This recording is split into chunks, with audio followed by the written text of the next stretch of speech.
Yo, man, Thomas, man, we back, yo, once again.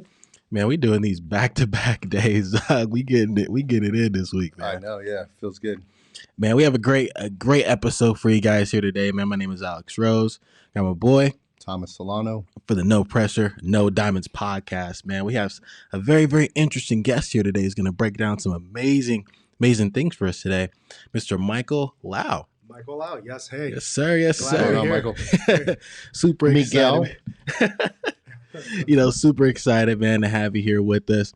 And GenScript, so his title is a very important title because it is a very long, right? It's a sentence, basically. It is Director of Corporate Strategy. Director of Corporate Strategy. You forgot the senior in the front.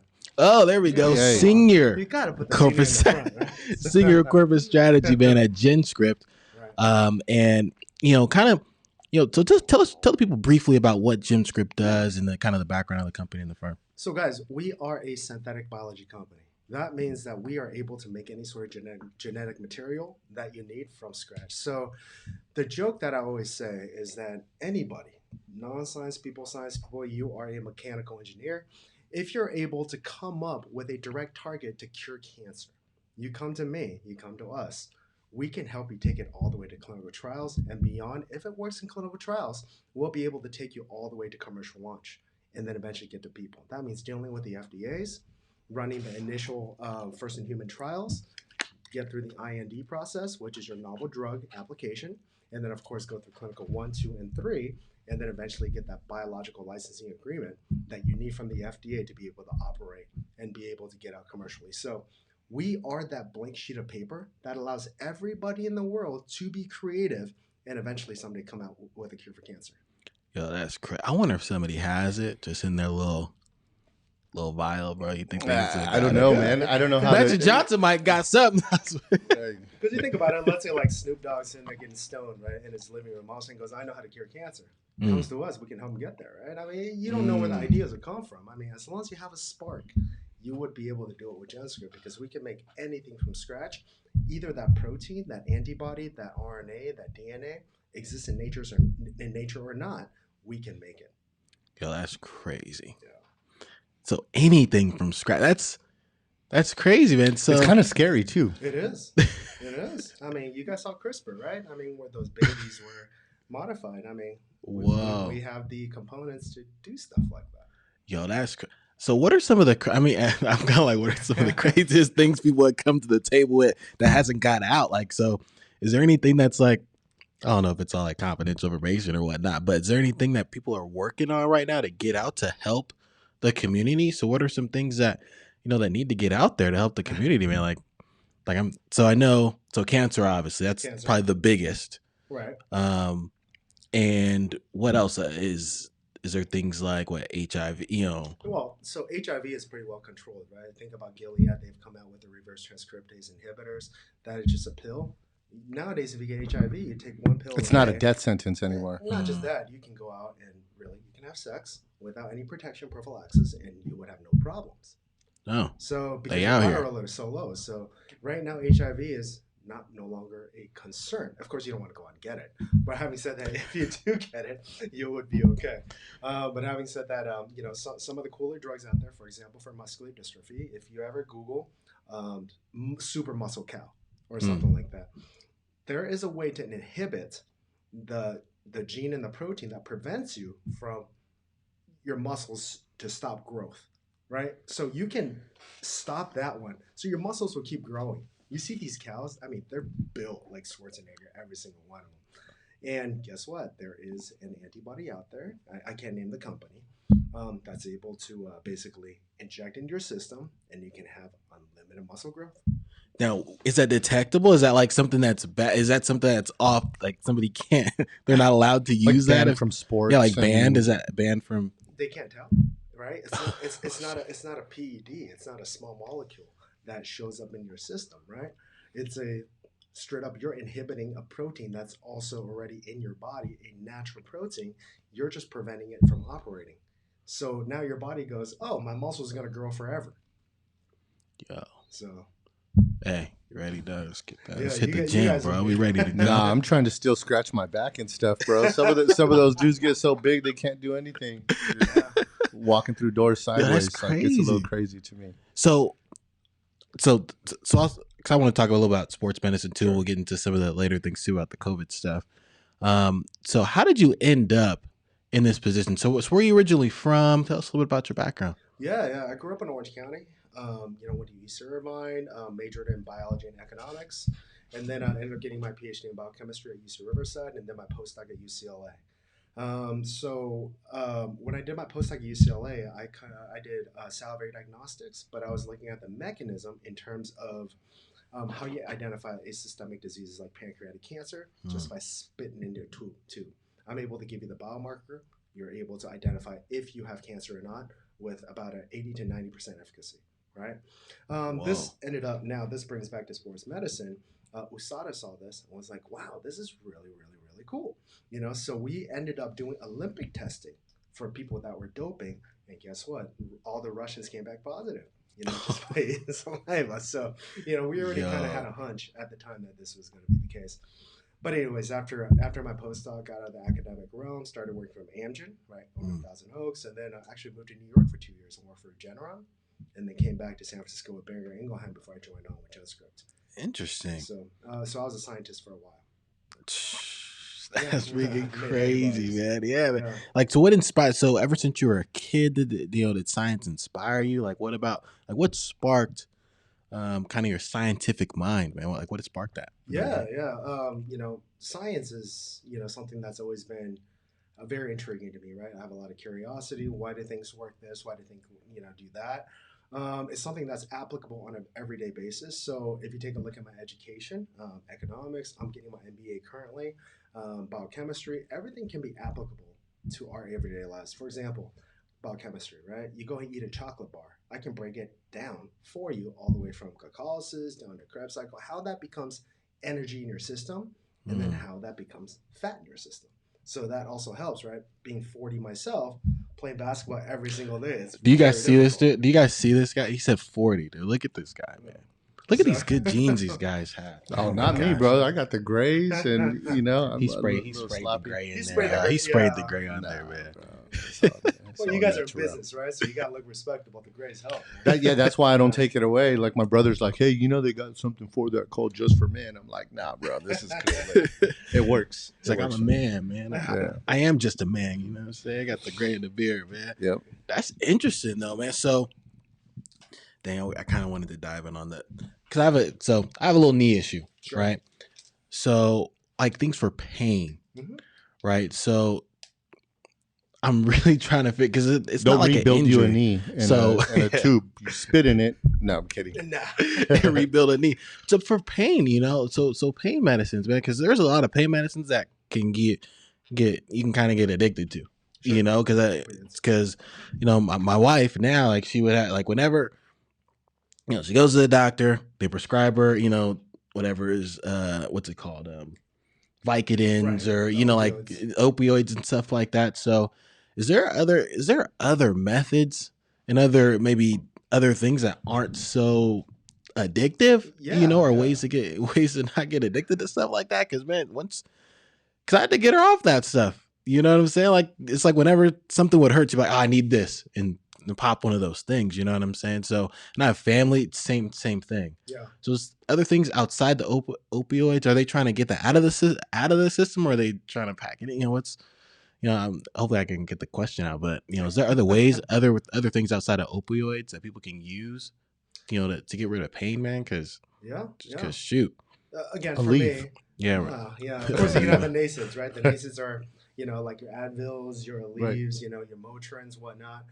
That can be also very harmful to your body, your kidneys. You can have stomach ulcers, and also little side effects. For example, canker sores and whatnot. Right, when you take too many Advils, when you take too many Aleves and whatnot. But having said that, opioids will not go away. You know why? Because there's a lot of money in it. Right, a lot of people are buying it. It's an immediate fix. I hate taking any sort of medication if I don't have to. I mean, I tore my Achilles twice. So one on my right side, one on my left side, tore 'em both, right, within a span of Yeah. 5 years. That was pretty painful. Had to finally take some Percocet. I freaking hate it. So that's not something I want to go back again. But holistic methods are always the best. Icing. Continue to exercise, right? Get your flexibility right, and at the same time, physical therapy and routine stretching. And also for me, I love chiropractic. It works quite a bit. And this is somebody coming from the pharmaceutical world, right? So I do know Western medicine does work, but these holistic methods, even acupuncture, works quite a bit. Works very well for me. Oh, wow. That's the route that I go. I actually don't even like taking Tylenol for a headache, and I don't know, Me like either. I just don't do it. I'd rather work on some breathing techniques, drink a little more water, stretch out. I see a chiropractor regularly, like once a week. Still gotta talk I'll about hit that. an inversion table, and so I love that. I think Western medicine, obviously, it has there's a place for it, right? But I like more of the Eastern kind of ancient Chinese and Asian. Like I like those things, diagnosing body type and understanding how your body breaks down foods and what is beneficial to you and stuff. So that's interesting to me that you said that coming from the pharmaceutical industry. Because it's non-invasive, right? Every single drug that you put in your body, no matter how good it is, I mean, it's almost at a you must use it, otherwise you will die type of basis, or you will be severely hurt, and this is the best cure for it. Otherwise, if you can do everything holistically without being the invasive, right, being ingesting anything, that's usually the best way. Yeah, because the food. I remember you talking about like some people meat's like really good for their body. You know, like certain types of meats are really good, and some meats just they don't break down. It sits in their stomach, and some people certain vegetables are very good, and some vegetables aren't too good for people's bodies. So that's I guess that's how the body breaks food. Everybody for their blood, and I guess there's a lot. Well, of you have factors that go different into parts. that. This my understanding of it is we have different parts of our digestive system, some that are stronger than others, but each part plays a different role in the breakdown of what we consume. So, me, for example, I have a very weak large intestine, so I don't do well with green leafy vegetables. I do well with meat and potatoes, right? Like that's my body just breaks it down and digests it a lot better. If I eat a salad, dude, I'm miserable. I'm like burping and like it's actually kind of gross. My wife, on the other hand, is the exact opposite. So it's just to me, it's fascinating when you start figuring out body and the different functions and stuff. And I'm not a doctor by any stretch of the imagination, but when you start figuring that stuff out and understanding your internal mechanics, you can figure a lot of things out and maybe potentially avoid medicine. Like I think for me, again, my medicine is like worst case scenario. Yeah, and also from a biochemical perspective, you think about meat, they have a lot of hormones, right? Hormones are very fast acting compared to, let's say, a small molecule, which is like a chemical molecule. It takes time to process, but hormones, they're lipids, right? So you think about every cell that you have, it's already lipid. In other words, hydrophobic or amphipathic, right? They get into the cells right away. So you're able to get a reaction very, very quickly. This is why meat, they think, can cause inflammation, right? To a certain degree, if you have too much, you ingest too much, because they're just able to trigger a very fast response compared to, let's say, if you take something that's a protein, a peptide, whatever it is, that goes through a cascade of signals. Because everything has protein. I think that's what like people don't realize, right? Yeah, like I you mean, find we a are lot of protein in broccoli and stuff like that. So yeah, we are protein, right? Right. I mean, with no protein, we're just going to be a goo. We're not. Yeah, we're just Flubber. Flubber. Exactly. Yeah, that's It's crazy, kind of what man. I Just feel like right now at 41, my guy. shoot, man. Because it's and I just thought about that because my knee. I was like, I had one little. I've never had knee pain in my entire life, man. Sure. And I think as soon as like my body started realizing, hey, bro, you're hitting that little 30 mark. My body was like, hey, bro, the knee was the first thing to go. It wasn't like I did anything insane, but it was just the pain, and just realizing, how to recover faster, and just using like you said, utilizing things like the physical therapy. So people should be utilized to recover faster, hopefully, and more holistic. Right. Physical therapy. What else? Stretching. Yeah, flexibility, man, is key. Oh man, I have flexibility, zero flexibility. Stretching, yeah. So getting the flexibility up and watching what you eat. I'm pretty sure too, because there's certain foods that you eat that cause and that can inflame certain parts of your body. Yeah, and I'm sure we all love alcohol. Alcohol is your biggest precursor to inflammation, right? How many times have you been hurt? You drink a little bit, and all of a sudden you feel flushed, and then your back hurts. It's yeah. I mean, Floyd Mayweather may not know too much about science, but he's absolutely right about that, right? He talks about he never touches alcohol because it just inflames his body. It's alcohol has been shown to cause quite a bit of inflammation. Oh my goodness, man, that's crazy. I didn't even know that. Yeah. Oh, yeah. I could feel it. Yeah. I feel it. Yeah, when I drink beer. Not when I drink whiskey, though, man. I think whiskey's Yeah. good for me. Whiskey's good for everybody. Yeah. Absolutely. Whiskey's incredible. Scotch. Yeah, a little whiskey and scotch, man. Yeah, that works for me. Yeah, man. Just like you, or yeah. Oh my gosh, we had a whole conversation about some. Oh man, we gotta talk about that again. But man, all right. So I was really interested because we were talking about this like a few days or about a week ago. That's what it really intrigued me to get together with you and talk about some of the, you know, like, so we have these COVID shots and now they have some FDA approvals now. I believe I don't know which companies. I think Pfizer got approved. So Pfizer's approved now. I got to start watching the news a little bit. So Pfizer's approved now. I don't know if any other ones are. That's the only one so far. Right. But you were talking about the boosters, right? So people, they have to take their first shot, or they're supposed, people are quote unquote supposed to, right? Take their first shot, then a second shot, and then eventually they may have to take some type of booster. And what does a booster do? So you think about an antibody that's in your system, right? Mm-hmm. An antibody is an immune response to a foreign antigen. That means a foreign substance in your body. They look at it, be like, what the heck is this? We got to find a way to recognize it so we can eradicate it. The way the vaccine works is they pump something called the messenger RNA into your system. First of all, I want to say two things. It does not interact with your DNA, and it does not make you sterile, right? The mRNA. You're going to be just fine. We all have mRNA in the system. The messenger RNA directly becomes amino acids, which are proteins, in your system, and this becomes that foreign antigen that triggers an immune response in your body. Then your body makes antibodies, okay? These antibodies are your friends because what do? They block the virus, COVID, from getting into your cells. The virus requires your cells machinery, their parasites, okay, to make more of themselves.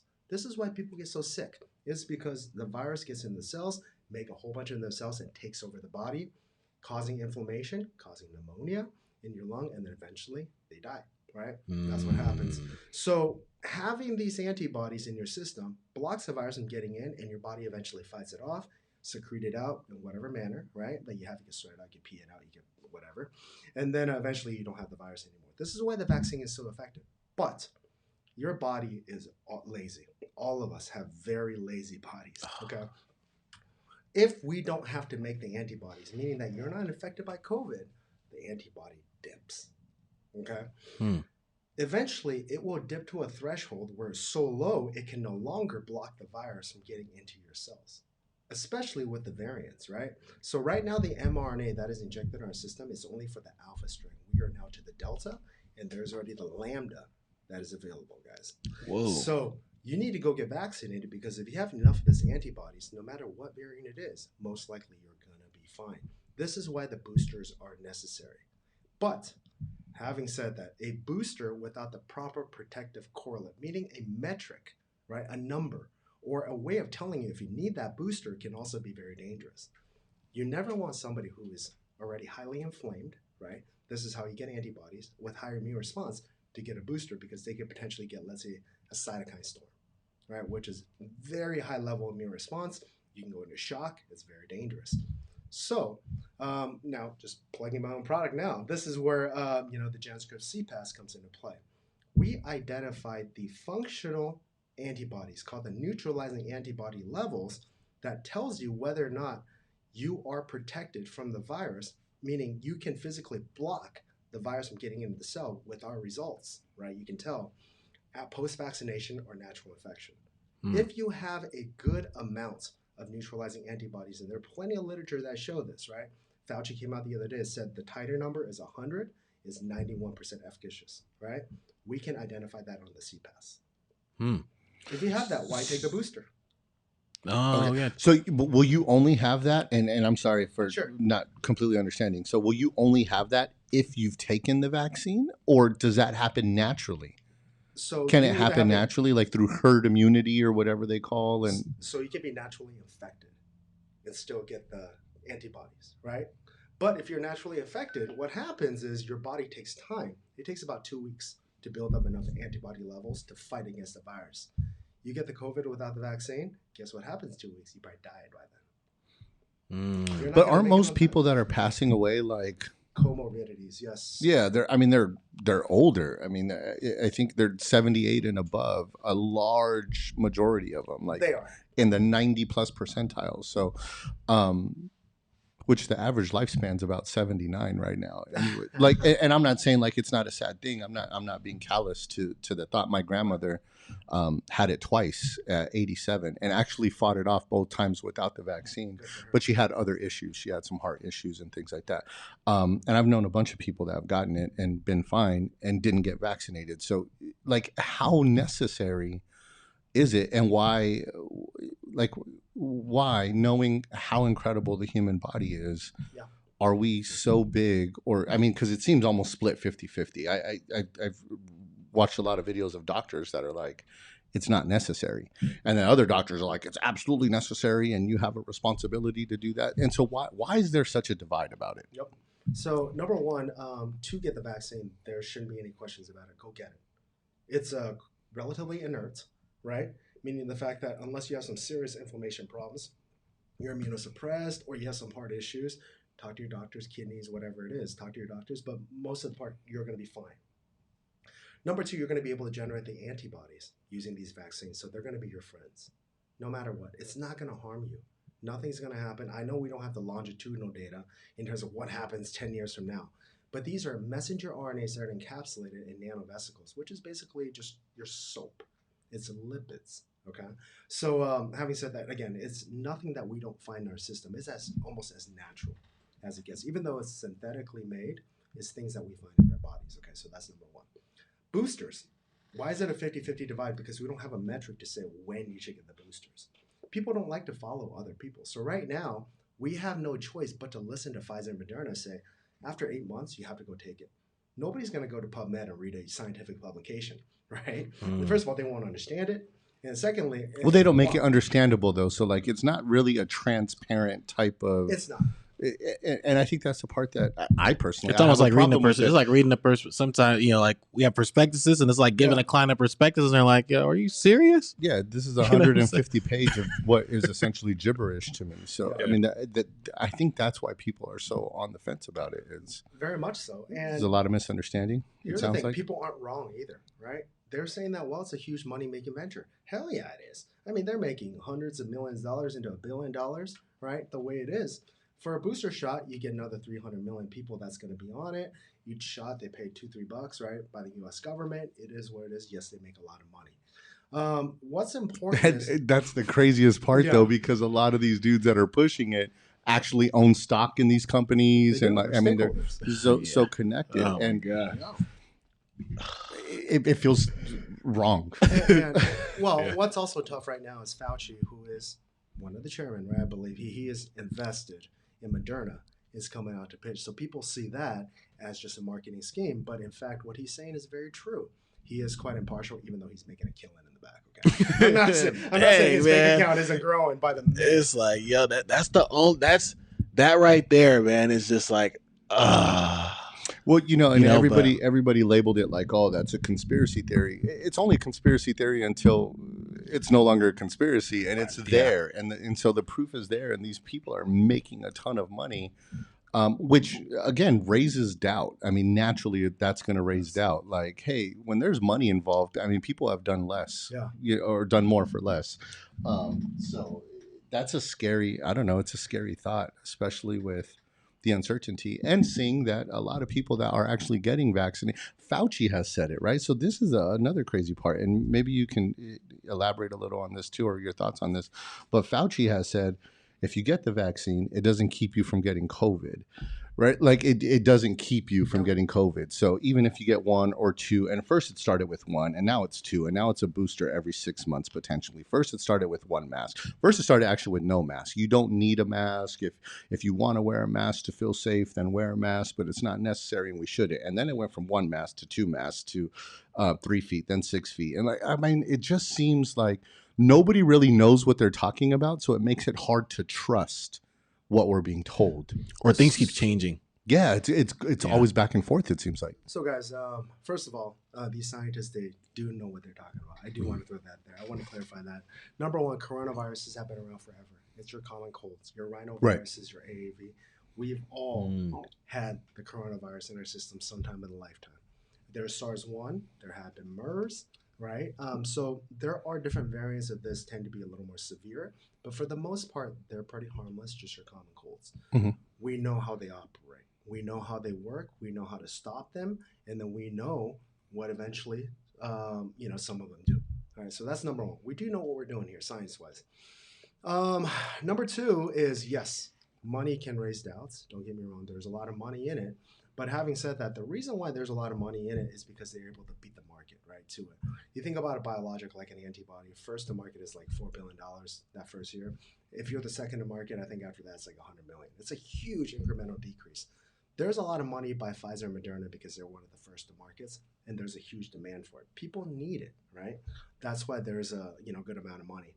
And in the US here, we are just very fortunate to be able to get access to it. For example, you can walk down the street right now, go to Albertsons, and then you'll be able to get a shot in 10 minutes. But do you know what's happening right now in Brazil? Do you know what's happening in Australia? Do you know what's happening in some of the more impoverished countries? They cannot get Africa, right? Tunisia, we're trying to help them get some, vaccines and also C-passes, point of cure out there. They can't get the antibodies. And we here in a privileged state, we have half the population in the country that refuses to take it, right?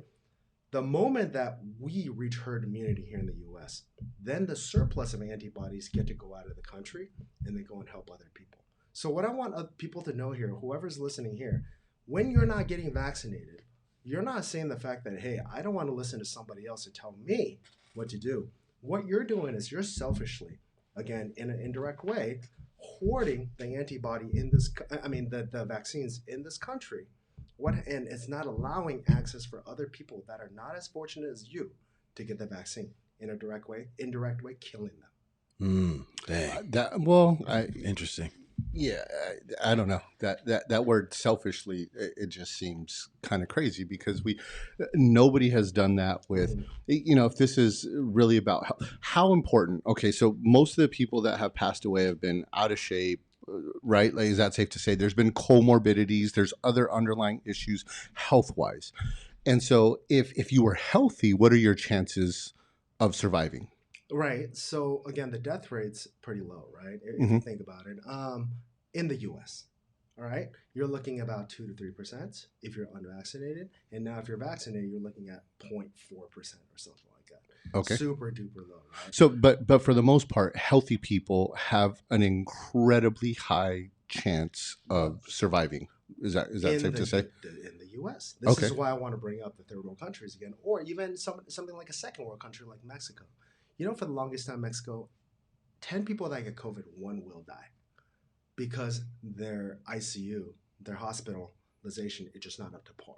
So what happens is they put somebody on the ventilator, and guess what? Within moments, they die because they just don't know what to do. The health system is just not up to par. In the U.S., again, we're very, very fortunate. We have the top of the top when it comes to medical science. The rest of the world, not so much. Healthy or not healthy, you could still have trouble breathing. When you go to the hospital in some of these second and third world countries, most likely you could die. Right. Very high chance that you could die. Nobody wants to have a 10% chance of death. That sucks.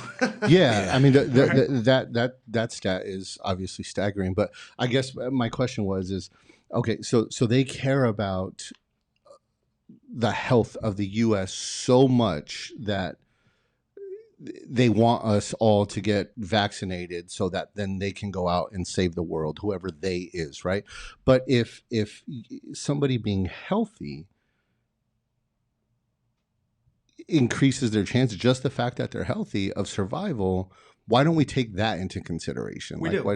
Why, okay, so Too like tasty. if people can just get a health test and okay, hey, you have like a 99% chance of surviving this thing, why can't I just sign like my vaccination off to somebody else. I don't understand like why it doesn't work that way. And if they're really that concerned, like why isn't nobody boycotting like McDonald's and fast food restaurants and that kind of stuff, right? Like why isn't it encouraged to be healthy, to minimize inflammation, to exercise, to stretch? Like nobody's talking about that from a medical standpoint. Nobody's really talking about the health. Yeah. They're just saying, hey, here's a drug, which is interesting because you said as a pharmaceutical person, right? Like I prefer not to do some of that stuff. So to me, that's the real concern. Like when people are on the fence, I think that's part of the reason is that like, I don't think we're having the right conversations. Well, okay. So first of all, doing the right thing is hard. Eating healthy is hard. Getting McDonald's is easy and it's tasty. I love McDonald's, right? So it's very, very good. So people tend to want to go to the other route because of the ease, right? We're lazy. People innately are lazy. Yeah, absolutely. Lower hanging fruit is always the case. But having said that, when it comes down to some sort of a health metric, okay, are you healthy? If you are, go ahead and get the COVID. It's no big deal. But guess what happens to the strain? They mutate. The more people they pass through, the more you mutate. So what happens is you're going to get Delta, you get Lambda, you're going to get whatever it is. Eventually, what's called the receptor binding domain portion is going to mutate so much that it's going to escape our vaccines because our neutralizing antibodies no longer can block them getting into the cells because now they're recognized a whole different parts of the human ACE2 receptor. So it's like knocking on doors. It's like this door's not knocked, this door's not opening. This in my brain, this is how I think of it. But won't it forever do that? I mean, isn't that what happens with the flu? Like, doesn't the flu do the same thing? The flu does it, but of course, your risk of any severe conditions is much, much lower. Why is that? I mean, the flu kills millions of people a year, except for the last 2 years. It seems like I don't know what happened to it. Like, I think the mask helped. The mask did it. But if the masks work against the flu, why didn't they work against COVID? Like, why is COVID still spreading?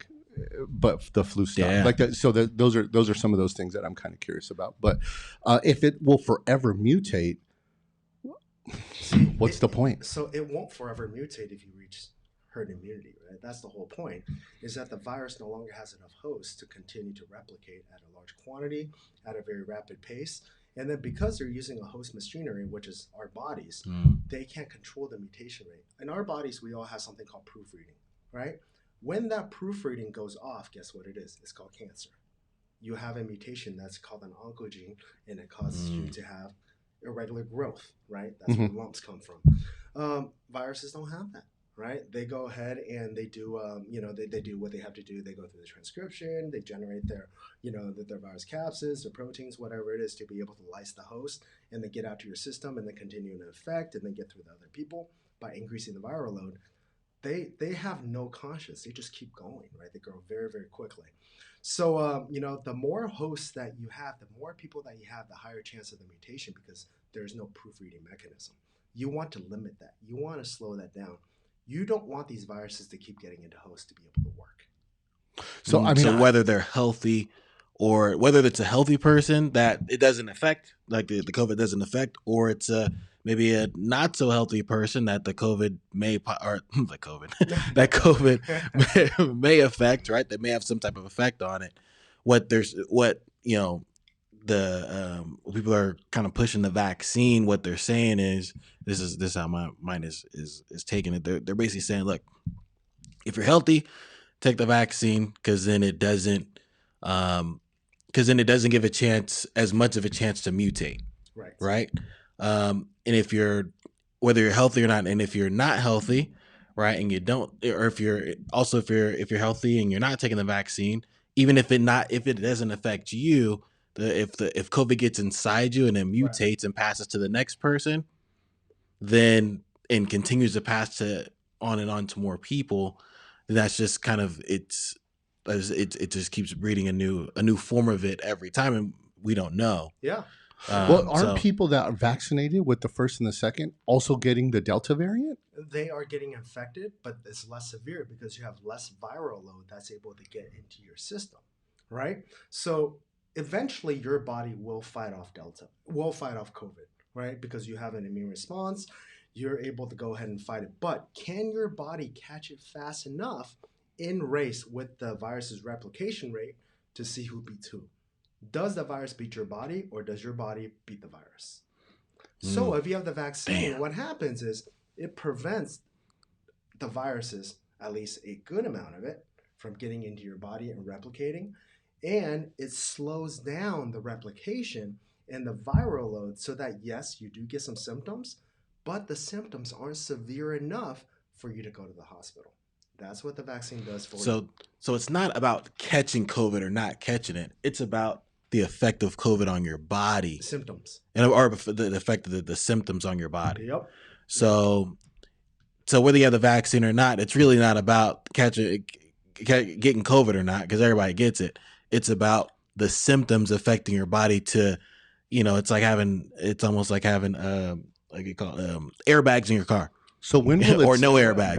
When will it stop evolving or whatever? I don't remember the word you used, but when will it stop going from Delta to Lambda to whatever's next? I don't know what they're going to name it, but the moment when people have enough protection where your viral load's low enough where you're not transmitting anymore. Right. Okay. So how many people have been vaccinated for the flu? And why hasn't that gone away? Because it seems to constantly come back, and still people in the millions every year die from it. Like when does it stop doing that, or will it ever? Again, the flu itself, it just lower transmission risk. Your death, I'm not quite sure if it's millions. We maybe should fact check on that. Again, not 100% sure, but I think the death rate's a lot lower than that. Number two. And also number three, in terms of the severity of the symptoms, you just actually don't see that type of symptoms that you get with COVID, right? With COVID, unless it's like the bird flu or swine flu or something crazy. Unless you're getting like an H1N1 or something like that, right? Even that, it kind of hit its ceiling pretty quickly, right? So we're not seeing this with SARS-2. We're not seeing with SARS-CoV-2, COVID-19 here. The fact that is this is going strong. This is continuing to going strong and mutates very, very rapidly. So, this is why it's very dangerous, right? Flu just tends to be working a lot slower compared to COVID. COVID is just so fast. So the flu, it was 2018 and 2019. I didn't get the later numbers, but about 34,200 deaths from the flu. That sounds about right. Yeah. 2018 and 20. Yeah. Now 490,000 people got hospitalized, but it was 34. And this was on just to confirm here. Yeah, CDC influenza. Yeah. So 34, but a lot of hospitalizations, but very in consideration, death rates. So it's gotten so. I would think, I don't know if that's because of the flu shot or the flu. It's gotten to such a low point to where you may get the symptoms, but you might not. But your chances are you're not going to die from the flu. You can check the statistics as well. I think about 10% of the population get the flu shot every single year. It's very low. It just I've only had the flu once, and it was the year I got the flu shot. Yeah. Well, here's the thing. Honestly, like the flu, because there's so many different strains that are available now, but having said that, the transmission rate and also the morbidity is so low. The vaccine itself, yes, it's not a pan vaccine. It goes after the dominant strain, so you can still be infected, with the flu. But having said that, if you get it, you're going to survive. It's no big deal. Yeah. You don't know that with COVID-19. That is the problem. Dang. It doesn't matter who you are. I mean, again, we've seen healthy people get knocked down, right? I mean, they get their pneumonia, whatever it is. They sit at home. Eventually they perish, right? They die.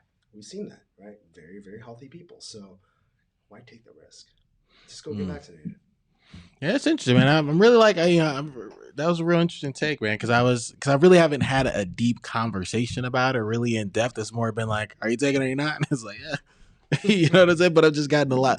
It really helped with just kind of clarifying some aspects of it and just getting more of an in-depth perspective on it. Well, I'm very glad you pulled up the numbers, right? So, comments such as yours, millions of people die every year from the flu. Right.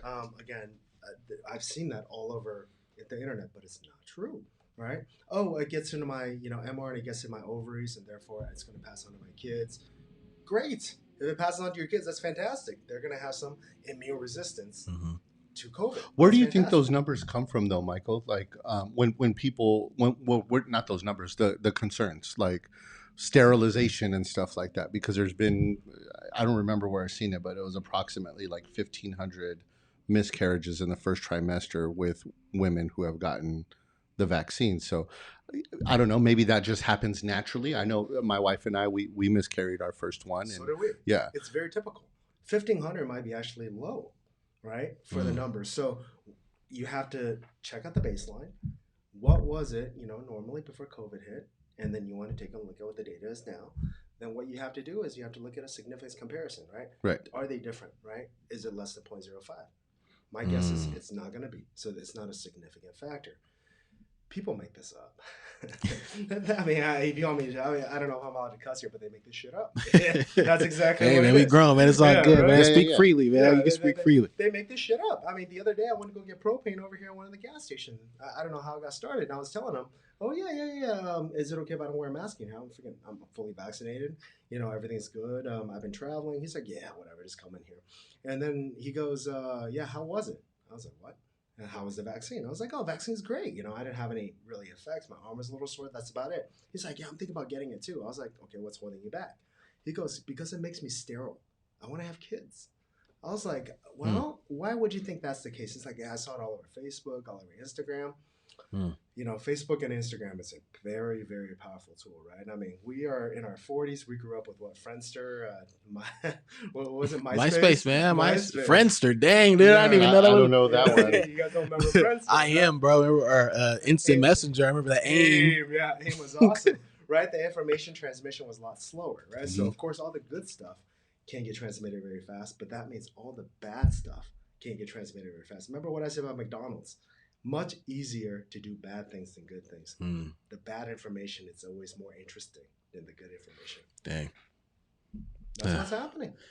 Yeah, man. It's almost like a bad review. Like a bad review gets out like 4 or 5, maybe 10 times faster than a good review does on whether it's a company or an experience or something like that. So yeah, that does make a lot of. It's controversial. So are there no doctors or epidemiologists or anything like that like all of them are on board with it, or are there some that are like, no, don't take it for this reason?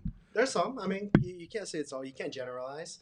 There will be some MDs that probably took too much acid, lost their mind, whatever it is, that are somewhat against it. It's just the way it is now. So their opinions aren't valid. No, as a medical professional, I won't say that. Okay, either, right? Because their opinions are basically saying, well, we don't have any, long-term side effect studies. We don't know what's going to happen to me 10 years down the road. What's happened to you guys 10 years down the road? Right. After the vaccination, maybe out of nowhere, like acid 10 years down the road comes out of your spine. But very unlikely, right? Absolutely unlikely. But having said that, and also it wasn't FDA approved until this week, right? So yes, some of the concerns are legitimate, but we have also seen some doctors that are saying, well, they're planting microchips. They're doing this, and come on. First of all, somebody planted microchips in me and tracked my life. They'd be like, this guy's life sucks. It's very boring. He's boring. He works all day. He spends all this time at the basketball court. Yeah, he plays basketball. He works all day. Right? So what else is he doing? Nobody cares about my life. I mean, who's doing this? It just doesn't make any sense. Yeah, that's interesting. Microchips, man. You walk to the store one day, you start walking backwards, man. Like they control you. They start controlling you, man. But it is interesting, man, because I was on the fence, you know what I mean? And but now my wife, she works for a hospital, and they're requiring employees to take the vaccine, and she was freaking out, you know what I mean? She was like, I don't want to do this. She's freaking out. She's like, why? How come? And she's scared. Like, I think she's seen a lot of just horror stories, or her attention is on a lot of horror stories. Sure. And that's just what she's, had experience with, at least, heard from or anything. And she was freaking out about it. So she has seen people get very sick after taking the vaccine. That's what she says. She's told me that it was just like one of the nurses that she was friends with got sick afterwards. Okay. After taking the vaccine. Well, so got a fever for a day, or we're talking about like terminal illness.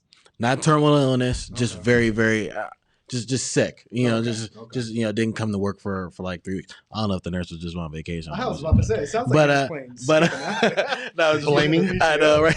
Hey, here's an opportunity for a vacay, right? You know what I'm saying? But it freaked her out. Right. You know what I mean? So there's enough of that going around to either scare people or to have an adverse effect.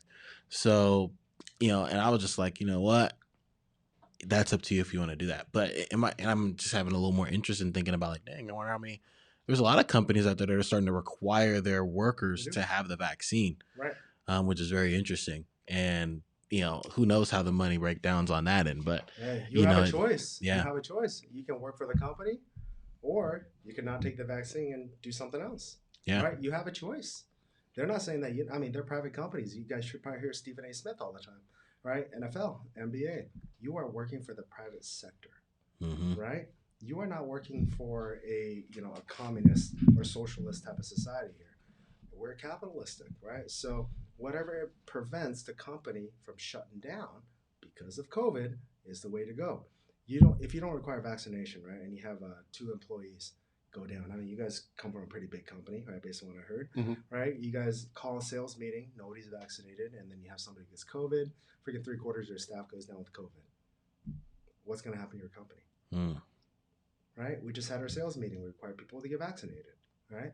Otherwise, you can't come to the sales meeting. It's a liability issue. We get sued for calling a sales meeting and getting people contracting COVID. So you got to think about it from that perspective, right? You have one person that doesn't want to get vaccinated and then feel like it's an invasion of their rights. Or did you want we're a 5,000 people company, 4,999 people who needs to feed their families. And because of the one person with COVID, shuts everybody down. Right? NFL's applying this type of strategy right now, right? You don't get vaccinated, and then you pick up COVID. Guess what? Your whole team gets screwed, right? You play ball, right? Yeah. You miss a free throw, we all run suicides, right? Right. Yeah. But if the whole team is vaccinated except for you, and the vaccination works, what's the likelihood of the whole team going down? It doesn't matter, right? Why doesn't it matter though? Because you got to take PCR tests every single day, and then you also have 20,000 fans, 80,000 fans in the stands, right? You also have cheerleaders. You have facility boys. You have whatever else. You have the other team, right? What if the other team's not fully vaccinated? It's not just you. So we take responsibility for everybody's reactions. You have to. Since when though? Like honestly, like when that doesn't happen during cold season, nobody says, hey, like masks just came out because of COVID, right? But COVID is essentially the cold.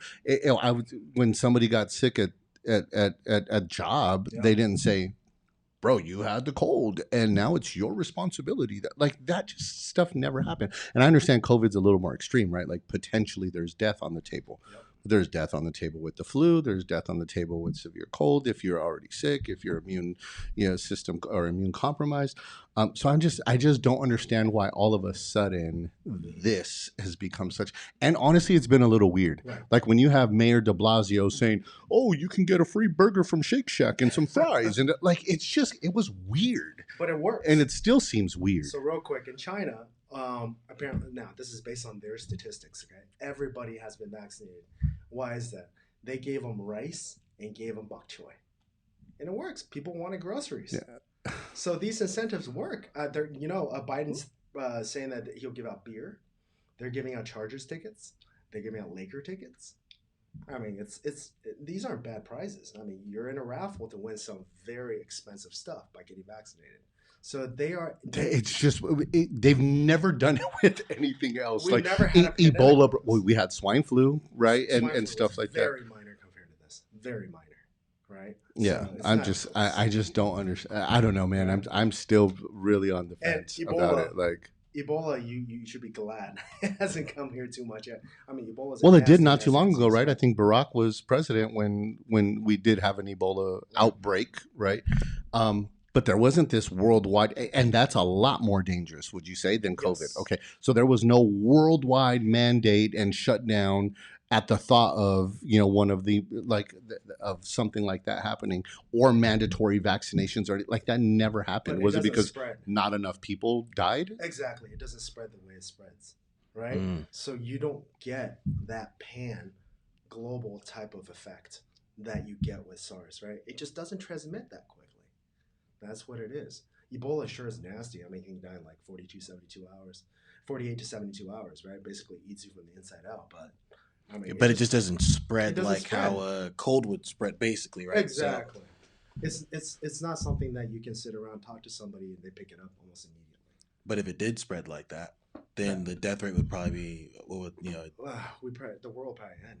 I don't know. There's not really currently. I know there's studies on Ebola vaccines, and they also have I think mRNA versions of this as well. So Yeah, that's nuts though, man. Yeah, man. Shoot, I like the perspective, man. I like that, and I like the contrition. I like the back and forth because I think this is a conversation people probably do need to have. Oh yeah, it's definitely a hot topic because it's a hot topic. People need to have it, and I think like it was really interesting. It's very interesting to me, at least, and it's a lot of people out there are just so like I don't know. Yeah.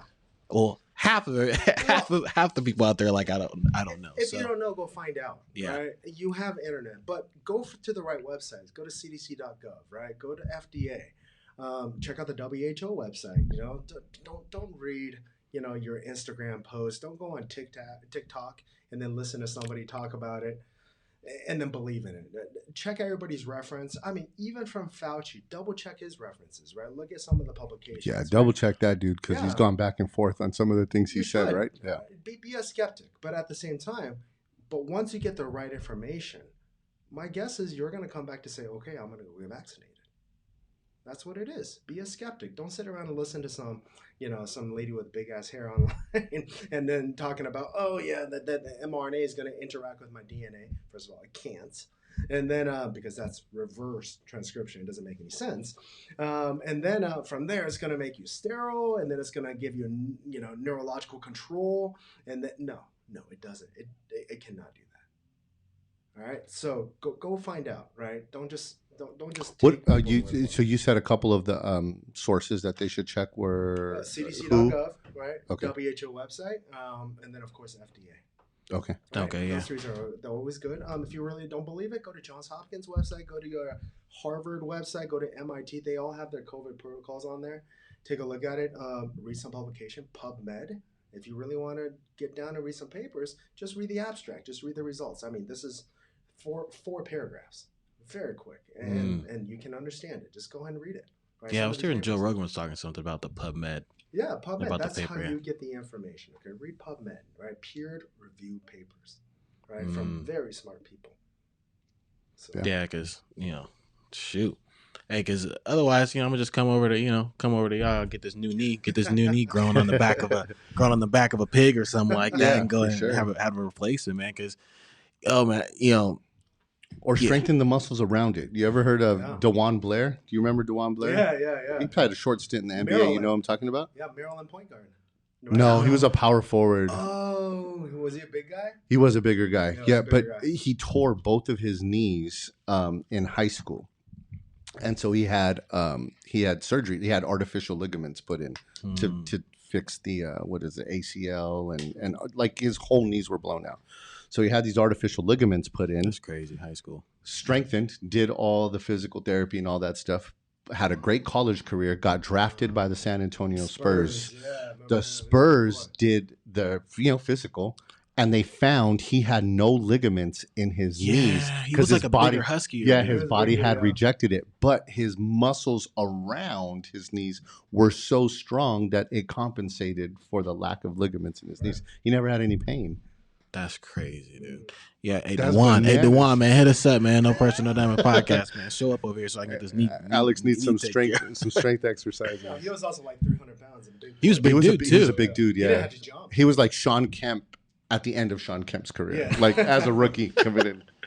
Yeah, that's crazy, man. Well, Michael, man, I appreciate you coming through, man. I appreciate it, man. Absolutely, man. It's just interesting, man, having cool conversation, man. Yeah. And just diving into your world a little bit, and so what's next for you, man? So what's next on the horizon? What are some of the things your company has going forward, or even just for yourself too? Yeah. A couple of things. So number one, with the company, of course, we have the CPAS, right? We're working on identifying low and high titer, and then what that means when it comes down to protection, right? Based on literature references. So a high titer means that you have a good amount of antibodies in your system. Low titer means that you probably should go get a booster shot, or at least talk to your doctors about it. We just submitted that to the FDA, so we're waiting on that to get authorized. When that is the case, guess what? Now you have something to fall back on, right? To say, let me go take the test. Do I have high or low titer, even after just natural infection, right? This can help those anti-vaxxers that don't want to be vaccinated. Number 2 is we're also doing some point of care stuff. For example, LFAs, lateral flow tests, right? Like your pregnancy tests. We actually have ways of identifying neutralizing antibodies just by a quick drop, right, on there. And then within 10 minutes, you get your results. You can do this home-based. So we're trying to get that through the FDA as well. But then, we're selling right now in Europe and, all over the place. And then, of course, with all the different variants, we're able to tell you your protection level or your neutralizing level with the different variants, your deltas, your delta pluses, your South African variants, UK, so on and so forth. So all those things are coming out very, very quickly. For myself, I mean, it's GenScript, man. This company, my 5th year, I love it. So I'm just gonna stick with the company and just keep working on this, man. So, that's awesome. Excited about it, man. Hey, we'll appreciate you coming through, Michael, man. Any closing remarks, Thomas? Good to go? No, I appreciate it. I appreciate the perspective and, gave me some more stuff to think about. Yeah. I'm glad we got a chance to do it. Awesome. Thank you, guys. Man, this is fun, man. Well, shoot. Without no further ado, no pressure. No diamonds. Let's get it.